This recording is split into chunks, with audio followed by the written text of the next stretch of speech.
Bibi, ang bibi mo at ang bibi ko. I love you! Love you, pare. Bibo! Bibo!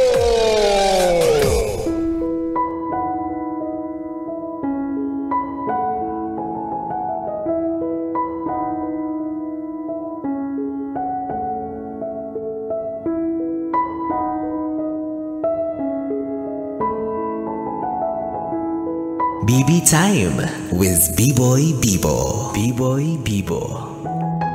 Bibi, minsan mo na bang naranasan ang uri ng pag-ibig na makasalanan? Sa isip mo, hindi mo siya dapat ginugusto, pero ang puso mo ay taliwas ang idinidikta sa'yo. Alam mo naman na hindi na siya pwede dahil may nagmamay-ari na ng puso niya. Pero ayan ka, patuloy sa pakikibaka. Patuloy sa paniniwala na darating yung araw na magiging malaya siya at ikaw ang pipiliin niya. Patuloy na ipinagdalaban ng isang bagay na tila ba wala namang saysay. Dahil sabi nila, ang kwento ng pagmamahalan nyo ay tulad ng isang larawan na mahirap bigyan ng kulay. Sabi mo, hindi mo naman alam nung umpisa. Kaya ngayong alam mo na ang katotohanan, tila ba huli na kasi mahal mo na siya.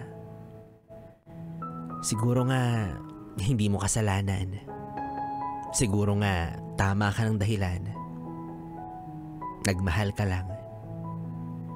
Pero alam mo, magiging mali mo lang yan kung patuloy mong ipaglalaban. Panigurado sa isang punto, bibigyan ka ng tsansang malaman yung totoo. Masakit, malungkot, pero kailangan mong gawin yung tama para na rin sa ikabubuti mo. At ang wakas ng kwento ng pagmamahalan ninyo ay nasa palad mo. Wag na wag kang mangungunsinte ng isang taong manloloko kahit pa ikadurog ng puso mo sa dulo. Maaaring biktima ka ng taong hindi marunong makontento. Ngunit maituturing ka rin na isa sa mga kasalanan kung bakit may kasalukuyang tao na luhaan at nasasaktan. Kaya kung alam mo na ang katotohanan, gawin mo ang tama. Itigil mo na yan.